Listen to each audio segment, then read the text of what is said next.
나경원 전 대표를 외롭게 돕고 있다 그래야 되나? 왜냐하면 나경원 전 대표 옆에 사람이 하나도 없거든요, 지금.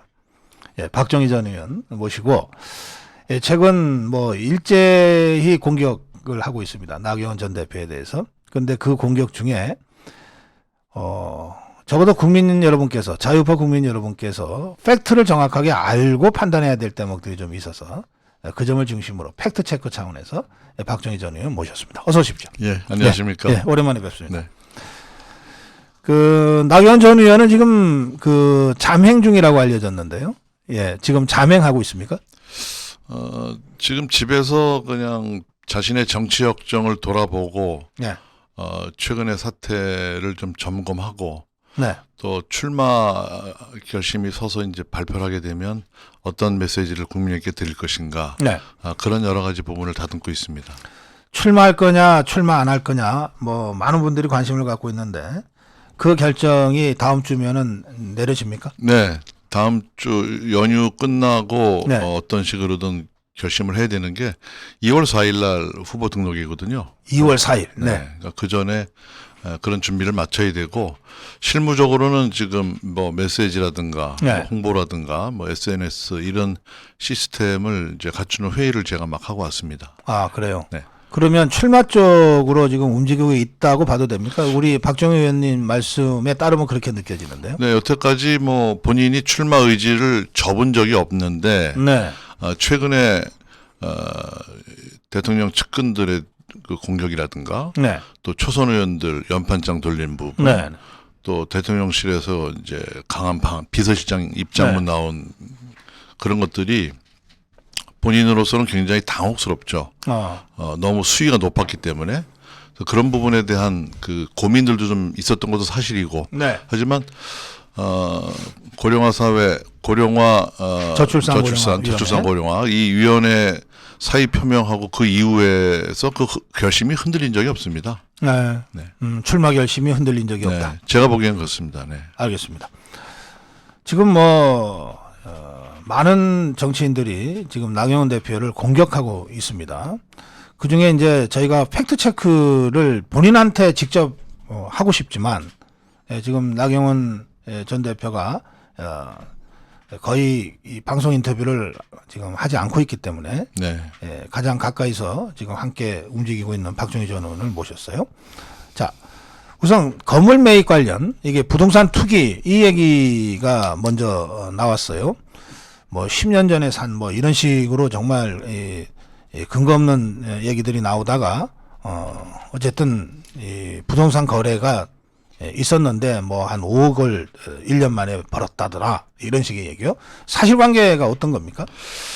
2021년도 국회의원 아닐 때 네. 그 필요에 의해서 신당동에 상가 건물을 샀습니다. 아, 그래요. 총 이제 40억 정도 되는 건물인데 어디 이제 빌라를 팔고 그거를 이제 대출을 갚으려고 샀는데 빌라가 팔리지가 않아 갖고 네. 결국 이제 대출 받은 이자라든가 감당이 안 되니까 1년 만에 팔았습니다. 아, 그래요. 그래서 뭐 세금이라든가 중개 수수료 또 대출금 중도 상환 수수료를 내고 나니까 1,604만 원이 남았답니다. 그래요. 네. 비용제하고. 예. 그렇습니다. 네. 그래서 이게 과연 투기인지 네. 그 투기 의혹을 제기한 분은 보니까 뭐 차명으로 이 부동산을 갖고 있다는 보도들도 여러 번 있었고. 문제 제기한 사람이. 예, 그렇습니다. 그러니까 이 정치는 이제 말빚이 이제 업보로 쌓이는데 그렇게 지방에 계신 분이 그렇게 하방한다고 그러더니 자꾸 껴서 나오는 거 보면 네. 그 대구공항 국책 사업 아닙니까? 예. 그거를 좀 어떻게 해볼까 하는 그런 의도를 한 거 아닌가 이런 생각이 듭니다. 제가 보니까. 근데 그래요. 후배 정치인들에 대해서 한두 번 뭐 할 수도 있는 거고 그리고 네. 그런 가르침은 전화를 통해서 사적으로 하는 게 맞지. 네. SNS에다 그런 글을 올려서 굉장히 그 나쁜 프레임을 씌우는 그런 거는 원로 정치인으로서는 좀 격이 안 맞는 볼썽사나운 모습이다. 네. 이렇게 봅니다. 그러니까 뭐 시세 차익을 누려서 투기한 것처럼 지금 공격을 받고 있는데. 네. 현행법을 어겨서 뭐 차명으로 했다거나 네. 또 어디 뭐 문제가 있는 건물을 뭐 싸게 뭐 사서 무슨 뇌물수수 의혹이 있다거나 이름은 모르지만 그렇지 않은 거를 정상적인 그렇습니다. 상거래였다. 정상적인 거래로 사서 또 정상적인 거래 뒤에 팔고 그리고 한 1,600만 원 정도 세금 다 내고. 네. 남긴 거를 부동산 투기라고 보는 거는 그거는 참으로 잘못된. 그 명의도 남편과 공동 명의. 그렇습니다. 네. 그러거든요. 네. 그 제가 부동산 투기 의혹이 제기돼서 도대체 이게 무슨 소린가 하고 찾아봤어요. 찾아봤는데 못 찾겠더라고요. 그러다가 어렵게 찾았어요. MBN에선가 1년 전에 매경에서 정확히 취재해서 네. 보도가 나온 자료가 있습니다. 네, 그게 1년 전 보도더라고요. 네, 그걸 그렇습니다. 보니까 이렇게 돼 있어요. 말씀하신 대로 뭐 이렇고 저렇고 저렇게 해서 다 비용 제외하면 원가 수준으로 원가 수준으로 되팔았다. 이렇게 돼 있더라고요. 그러면 적어도 의혹을 제기하려면 나경원 부동산 정도는 쳐보고 그래서 관련 기사가 뭐가 있는지는 보고 뭘 해야 되는 거 아니에요? 네. 근데 이게 또 이제 해명이 되니까 뭐 다른 문제가 또 있다는 거예요. 예. 그래서 제가 본인한테 직접 물어봤는데 네. 다른 부동산 없다고 합니다. 네. 그 우리 박정희 전 의원 재선 의원 하셨고 당에서도 조직부총장도 하셨고 뭐 핵심적인 당무를 쭉 해오셨어요. 그 제가 이렇게 질문드립니다. 지금 이 부동산 투기 문제를 제기하는 사람들의 제기하는 방식은 이랬어요. 아니 뭐 나경원이 그렇게 뭐 장관을 하고 싶어서 대통령한테 그렇게 요청을 했고 그래서 우리가 주려고 했다. 신원조회를 해보니까 근데 너무 심각한 하자가 발견이 돼서 이거 도저히 못했다 하면서 부동산 투기 얘기가 나왔다. 그러니까 그런 얘기들을 하면서 부동산 투기 의혹을 제기했단 말이에요. 그러면 이 의혹을 제기한 사람들의 말이 사실이라면 그러면 대통령실에서 내밀하게 신원조회를 한 거를 이 사람들이 어떻게 할까? 그러니까 지금 공직기강에 심각한 문제가 있는 겁니다. 예. 그런 개인의 재산권 문제들이 밖으로 흘러나오고 네. 그걸 또 뭔가를 이용하려는 세력들이 공개적으로 얘기를 하고 있지 않습니까? 네. 근데 그런 걸 보면 그럼 앞으로 인사청문회도 안 하겠다는데 그렇게 내밀한 인사 검증까지 흘러나오면 네. 누가 장관을 하려고 그러겠습니까? 그 탈락하는 사람도 있고 뭐 통과해서 또 청문회까지 가는 문제 있지 않습니까? 네. 그 탈락한 사람들의 약점들이 탈탈 털리게 되면 앞으로 저는 장관할 사람 없다고 봅니다. 그리고 무슨 장관을 그럼 제안을 했는지 네.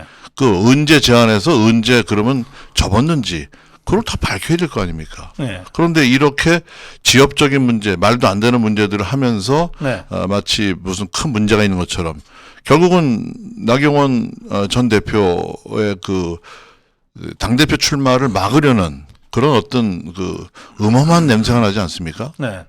알겠습니다. 지금 우리 박정희 전 의원하고 대담하고 있는데요. 그 라이언 우주님이 이런 댓글을 올리셨습니다. 고성국 박사님, 윤석열 대통령인가요? 나경원인가요?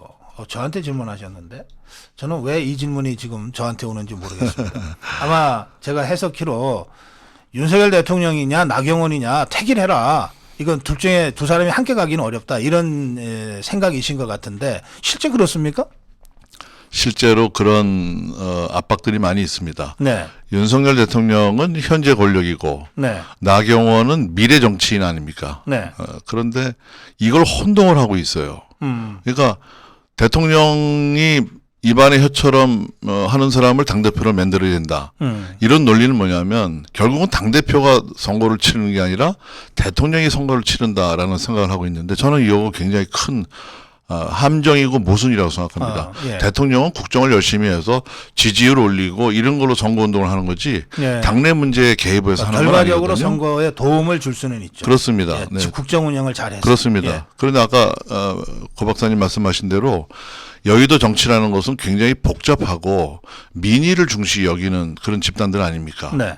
그 대통령 권력이 조금만 약하면 바로 또 이 등 뒤에서 또 총질을 하고 이렇게 되는 사람들이 아닙니까? 네. 그러면 내년 총선을 잘 치르고 또 2027년도에 재집권을 하려면 네.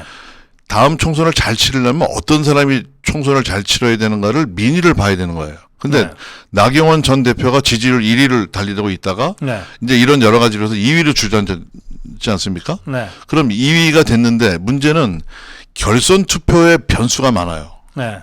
그러면 1위, 2위가 올라가서 2위, 1위, 2위가 바뀌는 가능성이 많다는 거죠. 네. 네. 저는 그런 문제 때문에 지금 나경원을 핍박하고 있다. 네. 이렇게 보이는데 이게 당내에서 자연스럽게 분출되는 거면 좋다 이거예요. 근데 자꾸 보이지 않는 손에 의해서 이런 부분이 오니까 그 부분이 이제 나경원 대표가 이제 고민하는 부분이고요. 예.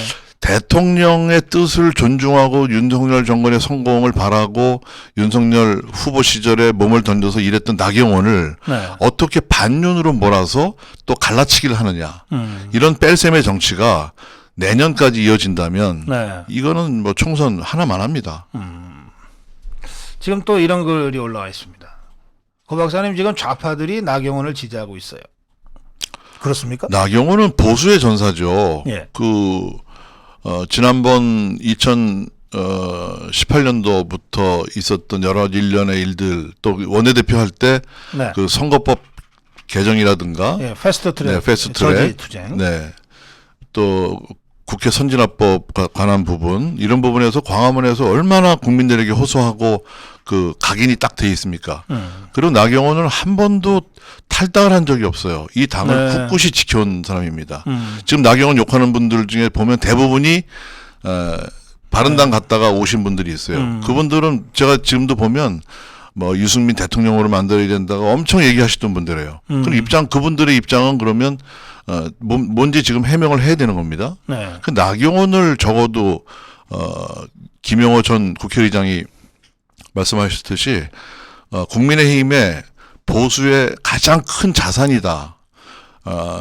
팬덤도 갖고 있고 네. 내년 총선 때 아마 제가 볼 때는 나경원을 또 여기저기 부르는 사람들이 많을 텐데 저는 이번에 연판장 돌린 초선 의원들이 내년에 가서 어떻게 나경원 좀 와서 내 유세 좀 해달라고 할지 그게 좀 봐야 되겠어요. 알겠습니다. 홍준표 시장이 무슨 부창부수 발언도 했는데 이 발언에는 그 나경원 전 대표의 남편이 판사인데 뭐 대법관에 내정됐다. 그래서 남편은 대법관, 뭐 아내는 당 대표, 뭐 이런 식으로 다 해먹으려는 거냐 이런 취지의 비난이었거든요. 뭐 한국적 정서로 뭐 그럴 수도 있죠. 네. 그런데 나경원이 당 대표 됐다고 당 대표가 안 됐다고 가정을 하십시다. 네. 그러면 대법관을 대통령이 임명을 합니까? 국회 제청을 받아야 되는 자리입니다. 네. 그러면 3분의 과반이 지금 안 되는데 민주당에서 반대하면 그 되겠습니까? 그러니까 그런 건 감안을 안 하고 마치 대통령이 임명하면 바로 대법관 되는 것처럼 얘기하는 그런 사고들도 저는 참 네. 문제가 있다. 네. 이렇게 보이죠. 물론 이제 제가 이제 가족을 얘기해서 좀 뭐합니다만 그런 구조들을 알고 좀 얘기를 했으면 좋겠어요. 네. 네. 이 가족에 대한 공격까지 이제 나오자 이제 나경원 전 대표가 좀 강한 좀 반론을 핀 것 같습니다. 사실 이 좌파들이 제일 잘하는 짓이 이 가족 공격하는 거거든요. 지금 윤석열 대통령만 보더라도 윤석열 대통령에 대한 공격이 씨알도 안 먹히는 것 같으니까 1년 넘게 김건희 여사 공격하고 네, 있잖아요. 그렇습니다.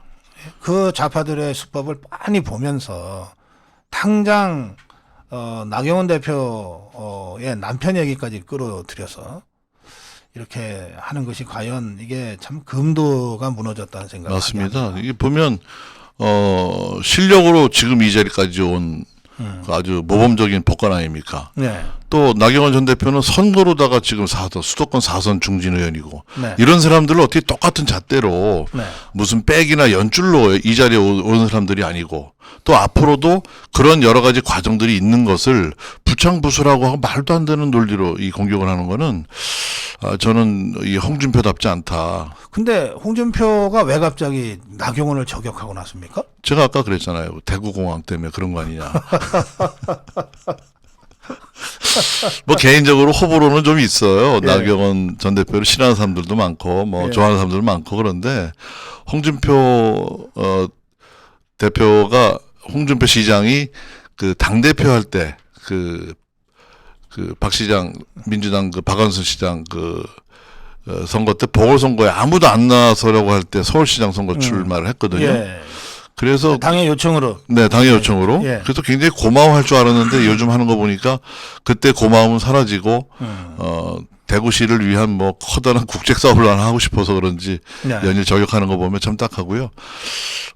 또 뭐 충북도지사도 또 네. 올려서 출마하지 말아라 이렇게 얘기를 했고요. 네. 뭐 여러분들 광역단체장 시리즈가 좀 있었는데 좀 이거는 저는 너무 이 수가 보인다. 이런 것들이 무슨 도움이 되겠냐. 물밑에서 좀 전화를 걸어서 이러이러한 문제가 있으니까 뭐 출마했으면 좋겠다 하고 하는 건 있을 수 있습니다. 네. 그런데 경쟁적으로 SNS에 글을 올리고 국민들이 어떻게 보겠습니까?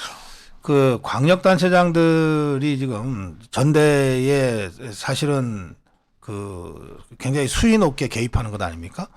이거 다들 조심하셔야 돼요. 그럼요. 대통령도 정치 개입을 하면 안 되는 정부직 공무원이고 아무리 선출됐다 하더라도 광역단체장이나 기초단체장들도 정치에 개입하면 안 되는 정무직 공무원들입니다. 맞습니다. 아니 이런 사람들이 이게 무슨 뭐 뭐도 못 가리면서 이게 함부로 정치에 개입하는 듯이 언동을 하는 것은 그 매우 부적절한 일이다. 그 말이 옳고 그름을 떠나서. 이게 공직선거법에 구멍이 있는 것 같아요. 예. 그러니까 선거운동을 할 수 없지만 정치적 의사 표현이라고 얘기를 하는데 네. 엄연히 당대표도 선거운동이거든요. 네. 그러고 일과 중에는 선거운동을 할 수가 없습니다. 네. 일과 후나 휴일날 뭐 정치 행사에 가는 네. 거는 뭐 문제가 없는데 그런데 SNS에서 올리는 거는 24시간 선거운동 하는 거 아닙니까? 네. 이런 부분에 대한 제재가 좀 있어야 되는 것 같습니다. 알겠습니다. 하여튼 좀 조심해야 될 거예요. 자, 제가 사실 한 40년 정치평론하면서 처음 보는 일이 최근에 막 일어나고 있어서 저도 좀 당황스러운데 초선 의원이 43명, 48명, 뭐 50명 그러다 또 2명 빠지고 뭐 하여튼 이게 특정인의 그 규탄 성명을 그것도 같은 당에 한 건 저 처음 봐요. 아, 있긴 있었습니다. 과거 이명박 대통령 시절에 그 이상득 국회부의장 네. 지역구에 출마하지 말라는 그 서명을 그때 당시에 초선 의원들 55명이 예. 한 적이 있는데. 그거는 규탄 성명이 아니고 제가 기억하기로 호소였습니다. 네, 호소죠, 호소. 예, 그러니까 호소입니다. 자발적으로 이상득 이 부의장 출마하면은 영포대군이라고 해서 예. 뭐 선거 망치니까 제발 대통령이 나오지. 부담 주고 뭐 하니까 맞습니다. 하면서 정치 대선배한테 호소한 거예요. 네, 자발적으로. 물론 압박이지만 호소입니다. 네, 자발적으로 했고 간절한 이 호소인데 네. 이번에는 뭐 일사불란하게 아까 박사님 말씀하셨지만 2명의 대표 경선관리위원이 못 선관위. 모르고 서명했다가 사퇴하는 또 이런 네. 해프닝도 벌어지고 이럴 정도로 굉장히 빡빡하고 아주 뭐 분위기가 경직돼 있다고 그럴까요? 네, 네. 내년 공천을 못 받게 되는 또 어떤 초선 의원들은 또 전화도 못 받았다고 그래요. 그러니까 왕따 놀이를 한 겁니다, 지금. 네, 네. 그러니까 지금 이 돌아가는 이 당내 민주주의가 너무 후퇴해 있고 네. 정말 볼 수 없는 이런 현상들이 벌어지는데 다 모를 것 같지만 국민들이나 당원들이 다 그 내막을 알고 있습니다. 네. 그것을 어떻게 받아들이고 표심이 어떻게 표출될지는 지금의 여론조사로는 알 수가 없습니다. 지금은 국민의힘 지지자를 상대로 여론조사를 하기 때문에 네, 네. 당원들은 정치인들 뺨칠 정도로 감각을 갖고 있고 의식이 수준이 높거든요. 네. 그래서 저는 지금 지지율이 좀 잠시 정책에 좀 빠지기는 있습니다만 이런 내막들이 밝혀지면 그러면 당대표는 보이지 않는 손에 의해서 뽑는 게 아니고 측근들에 의해서 좌지우지 되는 게 아니고 당원들이 정말 제대로 뽑아야 되겠다는 움직임이 벌어지면 지금의 지지율은 아무 의미가 없다 이렇게 그렇죠. 보고 있습니다. 이 여론조사가 국민의힘 지지자들만을 따로 또 질문을 하는 형식인데 당원 명부는 여론조사 회사가 가질 수 없기 때문에 당원을 상대로 한 여론조사는 지금 현재 없습니다. 네, 그렇습니다. 그러니까 실제 전당대회에서는 당원들이 투표를 하는 거지 국민의힘 지지자들이 투표하는 게 아니거든요. 그 점에서 지금의 여론조사와 실제 진행되는 상황은 좀 다를 수 있다는 말씀을 하신 거고. 근데 이제 여론조사 말씀하셨으니까 좀 진짜 제가 의문이 들고, 그래서 지난번에 김기현 후보 나왔을 때도 제가 질문 드렸어요. 불과 2, 3주 만에 20% 지지율 급상승이라고 하는 건 저도 별로 본 적이 없어서 그 요인이 뭐냐? 그랬더니 이제 김기현 후보가 당시에 설명하기는 김기현을 잘 모르다가 그리고 비호감도는 가장 낮아서 인지도가 올라가면서 자연스럽게 그게 지지율로 연결이 돼서 그래서 지지율 급상승이 있었다고 자기는 해석하고 있다. 이렇게 설명하더라고요. 그 김기현 후보의 급상승과 나경원 후보의 하락 또는 보합, 약보합 이게 지금 맞물려 가고 있는 상황인데 이건 어떻게 보고 계십니까? 김기현 후보의 호감이 급상승했다기보다는 나경원 후보를 집중적으로 공격하기 때문에 네. 나경원 나경원 전 대표가 윤석열 대통령을 얼마나 도와주실까 하는 부분에 대한 의구심, 네. 또 반윤 프레임 이런 게 일정 부분 작용을 했을 겁니다.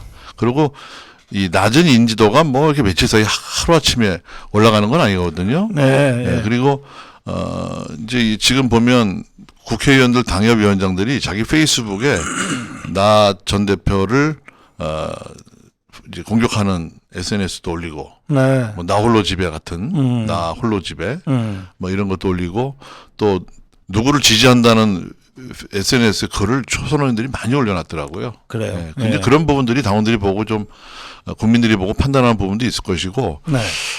저는 여론조사 지금 샘플이 보통 한 400샘플 정도에서 되는데 이것이 조금 추세는 반영할 수 있지만 그런 퍼센테이지가 그렇게까지 올라갔다 저는 그렇게 보지 않습니다. 그래요. 알겠습니다.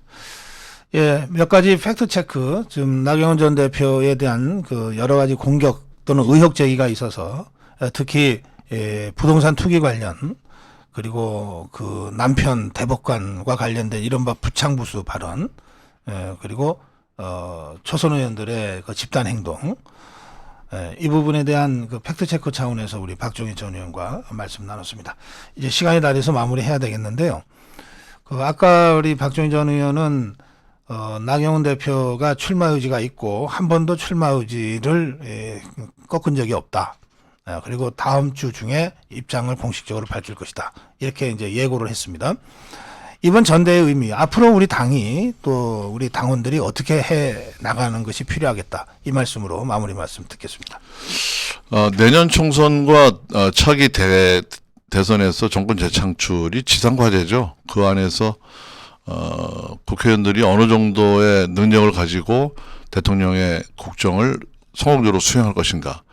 어떤 지역에서 어떤 인물이 당대표가 돼야 수도권 승리를 담보할 수 있는 것인가. 수도권 승리가 총선 승리의 가장 큰 관건 아닙니까? 그리고 이번에 당대표가 됐을 경우에 그 당대표와 또 원내대표, 정책위 의장이 어떤 지역에서 나와서 하반기 국회를 잘 이끌어갈 것인가. 그리고 보고 이제 보수의 가치를 어떻게 국민들에게 잘 설명할 것인가. 또 당이 이제 대통령과 어떤 관계를 가지고 다음번 또 대선 후보자를 또 선출할 것인가. 이런 중대한 책무를 갖고 있는 당대표를 정말 그 당원 한 분 한 분이 해안을 가지고 선택을 하셔야 된다. 이렇게 보고 있습니다. 알겠습니다. 예. 오늘 아주 바쁘고 어려운 상황에서 나와주셔서 저희 고성구TV 시청자들을 위해서 정확한 팩트 체크를 해주셨습니다. 고맙습니다. 네, 감사합니다. 네.